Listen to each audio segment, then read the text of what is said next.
My dear students, I am Dharmendra sir from DSL Institute, doctor Mukherjee Nagar, Delhi. मेरे प्यारे दोस्त, मैं आपको सिलेबस के बारे में समझने का प्रयास कर रहा हूँ कि आप किसी भी एग्ज़ाम की तैयारी करते हो, चाहे SSC CGL, CPO, CHSL या MTS, UPSC compulsory, bank PO, judiciary या किसी भी एग्ज़ाम की आप तैयारी करने जा रहे हो या तैयारी कर रहे हो, तो आपको मैं इंग्लिश के बारे में, इंग्लिश का सिलेबस के बारे में मैं आपको समझाने का प्रयास कर रहा हूँ। तो सबसे पहले पढ़ने से पहले, कहीं भी सेंटर ज्वाइन करने से पहले यह जानना है कि हम लोगों को पढ़ना क्या है और पढ़ना कैसे, जाना कहाँ है और चलना कैसे। क्लियर? तो सबसे पहले मैं सिलेबस की बात करूँ तो सिलेबस तो आप कोई भी किसी चीज़ में ले लो तो आप ये जानो कि कौन से एग्ज़ाम में कितने मार्क्स से पूछे जाते हैं। तो बेटा आपका जो SSC CGL की बात करूँ तो इसमें टायर 1, टायर 2, टायर 3, फिर सुन लो, टायर 1, टायर 2, टायर 3। टायर 1 में 50 marks English, tyre 2 200 marks, tyre 3 100 marks. ठीक बेटा। CPO की बात करूं तो CPO 50 मार्क्स के होते हैं PT और 200 मार्क्स के होते हैं इंग्लिश, उसमें मैथ्स नहीं होते। UPSC कंपलसरी की बात करूं तो UPSC कंपलसरी में जो आपके सिलेबस हैं वो 50 मार्क्स के ग्रामर और 250 मार्क्स के आपके राइटिंग सेक्शन जैसे एसे, प्रेसिस, कॉम्प्रिहेंशन का पार्ट होता है, जिसमें 50 नंबर के होते हैं ग्रामर और 250 नंबर के राइटिंग सेक्शन होते हैं। इस तरह से CAPF में होता है जिसमें 200 नंबर का होता है, जिसमें 80 मार्क्स के ऐसे और 120 नंबर का आपका राइटिंग का सेक्शन होता है। बात करें जुडिशरी का तो वहाँ भी प्योर राइटिंग होता है, ग्रामर का कुछ एक पार्ट होता है, एरर्स वगैरह। ठीक है। तो इस तरह से आप पूरे जिस चीज़ की तैयारी करते हो तो उसमें हमने इंग्लिश जो मैं आपको क्लास दूंगा, चाहे वो क्लासरूम क्लास हो, ऑफलाइन क्लास हो या फिर आपका ऑनलाइन क्लास हो। अगर आप क्लास लेना चाहते हैं ऑनलाइन या ऑफलाइन या कहीं भी भारत में पढ़ रहे हो तो आप सबसे पहले इस वीडियो के माध्यम से आप एक जागरूक इंसान बन जाओ। आप पहले जाग जाओ कि आपको चाहिए क्या। क्लियर? तो आपको पहले जागना है, एक जागरूक इंसान बनना है और उस जागरूक इंसान बनने के लिए आपको कैसे करना है उस पर फोकस करते हैं। तो सबसे पहला काम बेटा आपको क्या करना है कि किसी भी चीज़ के सिलेबस पे जाना है। मैं बात करूं सिलेबस की तो सिलेबस कैसे करेंगे तो पहले मैं बता दूं सिलेबस को हमने 4 भागों में बांट दिया। एक पार्ट रख दिया ग्रामर, सेकेंड पार्ट कर दिया वोकैबुलरी। ठीक है, पहला पार्ट ग्रामर, फिर वोकैबुलरी और थर्ड पार्ट ऑब्जेक्टिव जिसमें मल्टीपल चॉइस होते हैं 4 ऑप्शन और 4 पार्ट राइटिंग स्किल्स। ठीक बेटा। अब मैं एक एक पे डिटेल से चर्चा करता हूं आपके साथ। सबसे पहले मैं बात करूं ग्रामर की, क्योंकि बच्चा करता क्या है कि कहीं भी पढ़ता है सबसे पहले वो ग्रामर ही पढ़ना चाहता है। ठीक है। तो ग्रामर में आप क्या पढ़ना चाहिए, कैसे पढ़ना चाहिए, फिर मैं एक एक करके सब पे आऊँगा। पहले ग्रामर, फिर वोकैबुलरी, फिर आऊँगा ऑब्जेक्टिव और फिर आऊँगा डिस्क्रिप्टिव जो राइटिंग स्किल्स का पार्ट होता है। तो पहले ग्रामर पे चले जाएं। ग्रामर में सबसे पहले होना चाहिए एक बेसिक स्ट्रक्चर। ठीक है। और बेसिक का मतलब ये हो चाहिए कि आपके पास ज्ञान हो सब्जेक्ट क्या है, ऑब्जेक्ट क्या है, वर्ब क्या है, कॉम्प्लीमेंट क्या है, क्लाउज क्या है, सेंटेंस क्या है। समझ पा रहे हो? तो हमने कहा subject, object, verb, word, clause, even ये भी पता होना चाहिए कि अल्फाबेट और लेटर में क्या अंतर है। क्लियर? तो अल्फाबेट क्या है, लेटर क्या है, हर चीज का ज्ञान आपके पास होना चाहिए और इसके लिए मैं जो कराऊंगा कम से कम 5 क्लासेस दूंगा। क्लियर? बेसिक में। उसके बाद आप ग्रामर शुरू करते हो। जैसे ग्रामर में आपने टाइम एंड टेंस शुरू किया, राइट? तो इतना पढ़ने का टाइम एंड टेंस पढ़ा। तो टाइम एंड टेंस लोग पढ़ते हैं ता है, ती है, चुका, चुकी, मैं सब चीज़ पे आप हिंदी नहीं पढ़ रहे हो, आपको इंग्लिश में काम करना है। तो इंग्लिश में सोचना है, इंग्लिश में एरर बनाना है, इंग्लिश में सारा काम करना है। तो टाइम एंड टेंस जैसे present tense, past tense, future, तो इस सब पे हम लोग आराम से डिस्कस करेंगे और कम से कम जो धर्मेंद्र सर पढ़ाएंगे वो कम से कम होगा तो 12 से 15 क्लास होगा। 12 to 15 classes tense, time and tense पे दिए जाएंगे। इसके बाद पढ़ाऊंगा वॉइस। वॉइस जो होता है एक्टिव पैसिव, आपको पता ही होगा। तो एक्टिव पैसिव वॉइस जो कराऊंगा ये आपके SSC और CPO में लगभग 20 मार्क्स के होते हैं। तो इसमें से लगभग मैं कम से कम पढ़ाऊंगा तो 5 से 7 क्लास पढ़ाऊंगा, 5 to 7 क्लासेस आपका वॉइस का होगा। इसके बाद नरेशन पढ़ाऊंगा। तो सबसे पहले क्या कहा, बेसिक, फिर आपको क्या कहा, वॉइस, फिर नरेशन। इसके बाद नरेशन कम से कम जो है 5 से 7 क्लास वहाँ भी लगना है। और उसके बाद क्वेश्चन टैग, क्या कहा हमने, क्वेश्चन टैग, और क्वेश्चन टैग 1 से 2 क्लास हम लोग उसका करेंगे।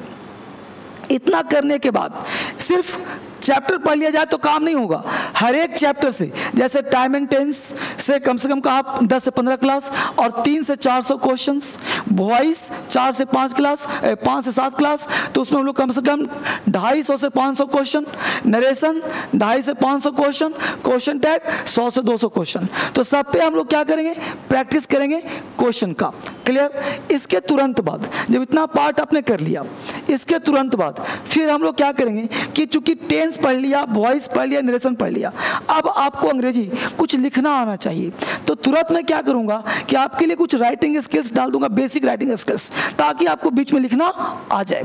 ठीक है। उसके बाद आपको कम से कम 10 से 15 class according to tense, voice, narration लिखना सिखाऊंगा, जो कि आपके क्लास का पार्ट होगा।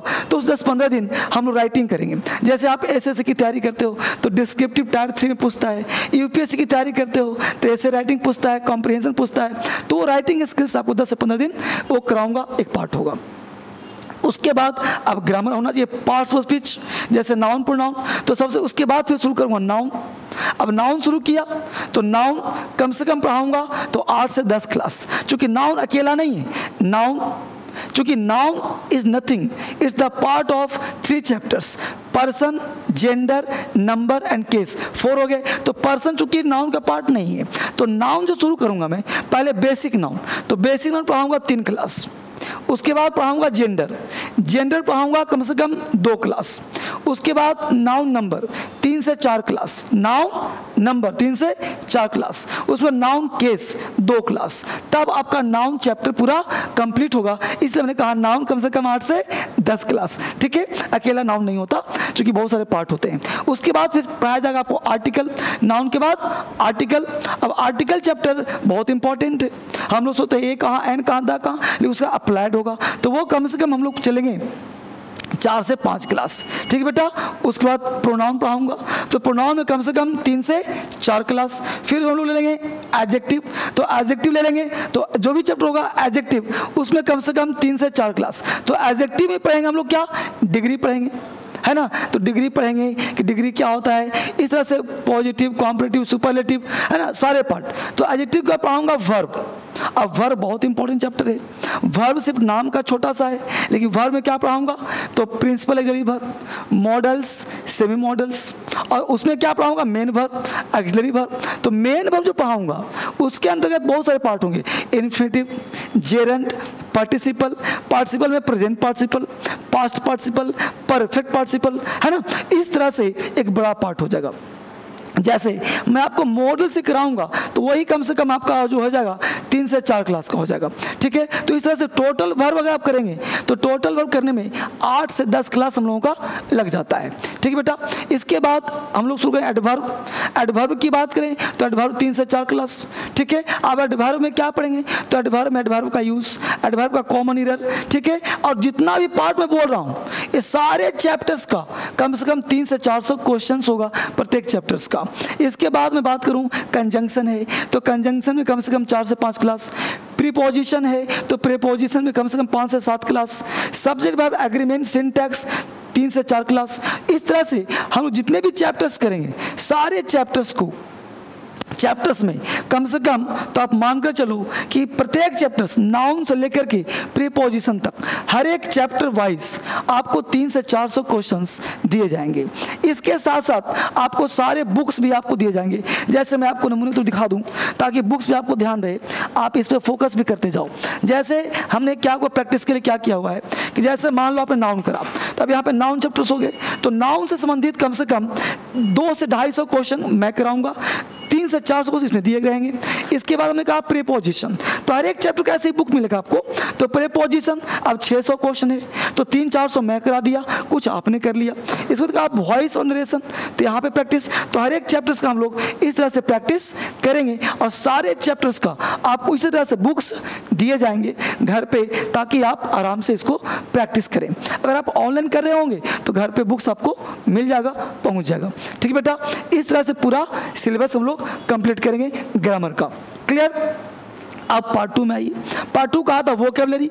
अब भाई वोकैबुलरी बिना ग्रामर का, बिना वोकैबुलरी का इंग्लिश कहाँ है? तो ग्रामर भी आप पढ़ रहे हो तो वोकैब चाहिए।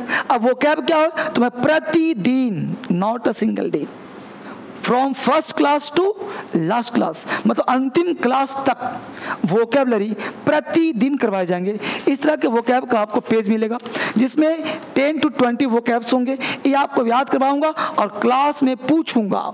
इसके अलावा जो बुक्स होंगे वोकैब के 3-4 किताब दिए जाएंगे। जैसे वोकैबुलरी के बुक्स होंगे एडवांस वोकैबुलरी, उसके साथ साथ बेसिक प्लस एडवांस वोकैबुलरी। तो इस तरह से सारे बुक्स आपको दिए जाएंगे चैप्टर वाइज, ताकि आप बेहतर तैयारी आपकी हो जाए। और इस तरह से हम लोग वोकैबुलरी पे काम कर जाएंगे और वोकैब प्रतिदिन कम से कम 10 to 20 मिनट्स वोकैब काम करेंगे। इसके अलावा वोकैब का मैं बना रखा हूँ वीडियो, जो आपको ऑनलाइन ऑफलाइन दोनों मिलेंगे, वहाँ पे हम लोग काम करेंगे। ठीक है बेटा? अब नंबर पार्ट होता है 3। यहाँ पे बात हमने करा, पहले ग्रामर फिर वोकैबुलरी। थर्ड पार्ट हमने लिया था ऑब्जेक्टिव। अब इतना पार्ट पढ़ लिया। अब आपके एसएससी में सिर्फ ग्रामर तो पूछता नहीं, एसएससी में क्या पूछता है? Cloze test, comprehension, sentence rearrangement, common error, fill up the blanks, है ना, फिल इन द ब्लैंक्स से लेकर के सेंटेंस इंप्रूवमेंट, बहुत सारे पार्ट होते हैं। तो आपको जो जानने की जरूरत है, वो जानने की यह जरूरत है कि हर एक टॉपिक से, जैसे क्लोज टेस्ट, तो वीक में एक दिन उस टॉपिक को हम हाईलाइट करते हैं। जैसे मान लो क्लोज टेस्ट, तो क्लोज टेस्ट को हम हाईलाइट करते हैं और उस क्लोज टेस्ट को 8 दिन प्रैक्टिस करवाते हैं। क्लियर? सेम पैटर्न, कॉम्प्रिहेंशन आज पढ़ाया तो उसके 8 दिन प्रैक्टिस। क्लियर? उसके बाद वीक में एक दिन हर चलेगा और प्रैक्टिस 8 दिन लगातार। उसी तरह से PQRS कराया, सेंटेंस रीअरेंजमेंट, फिर 8 दिन प्रैक्टिस। इस तरह से कॉमन एरर प्रैक्टिस प्लस हर दिन टेस्ट। इसके साथ साथ sentence improvement, class plus practice. तो जितने भी एग्जाम के पैटर्न होते हैं ऑब्जेक्टिव्स, वो वीक में एक दिन हम लोग उसको करते हैं और फिर 8 क्लास लगातार प्रैक्टिस करवाते हैं। ठीक है? ये होगा कॉन्सेप्ट। उसको राइटिंग स्किल्स पे आ जाओ। तो अगर मान लो आप UPSC कंपलसरी देना है, क्लियर, या फिर आपको CPF देना है, असिस्टेंट कमांडेंट, या फिर जुडिशरी करना है, तो उसके लिए क्या है कि मैं स्पेशल रूप से राइटिंग स्किल्स का 1 महीने का बैच अलग से देता हूं, अगर आपका एग्जाम हो रहा है तो। नहीं तो क्लास के पार्ट ही आपका सारे पार्ट करवा दिए जाते हैं। ये 4 सेक्शन था बेटा सिलेबस का। इसके अलावे हर सैटरडे मैं यहाँ पे आपके लिए डाउट क्लास लेता हूँ, ताकि कोई दिक्कत हो तो आप कर सकते हो। तो इंग्लिश में होता क्या है? ऑब्जेक्टिव, डिस्क्रिप्टिव, ग्रामर, वोकैबुलरी, तो लगभग सारे पार्ट मैं कवर करने का प्रयास करता हूं, ताकि आपको कहीं भी किसी एग्जाम में बैठ जाइए, चाहे वो SSC हो, चाहे MTS हो, चाहे बैंक PO हो, चाहे UPSC कंपलसरी हो, चाहे जुडिशरी हो, कहीं भी आपको प्रॉब्लम ना आए। ठीक है बेटा? इस तरह से मैं सारे सिलेबस को कवर करता हूं। और टोटल ड्यूरेशन कितना लगेगा सर? तो टोटल ड्यूरेशन जो आपका कोर्स का होगा, वो मान कर चलो कि 80 क्लास से लेकर के 120 क्लासेस तक आपका कोर्स जा सकता है। वो डिपेंड करता है आपके ऊपर कि आप कितने दिन में कैसे कवर करते हो। ठीक है? हम लोग क्लास में कोर्स नहीं बल्कि बच्चे पे ध्यान देते हैं, ताकि वो बेहतर तरीके से सीख पाएं। ये सिलेबस हमने आपके लिए प्रोवाइड करवाया है, ताकि आप इसको देखो और देख करके अपनी तैयारी स्टार्ट करो। ऐसा नहीं कहीं भी आप पढ़ रहे हो, कहीं भी क्लास करने की सोच रहे हो, तो पहले ये चीज़ जान लो कि क्या ये सारे चीज कवर किए जाएंगे। अगर कवर किए जाएंगे then you should join, you should take my class. ठीक है? It's all for today. Thank you very much.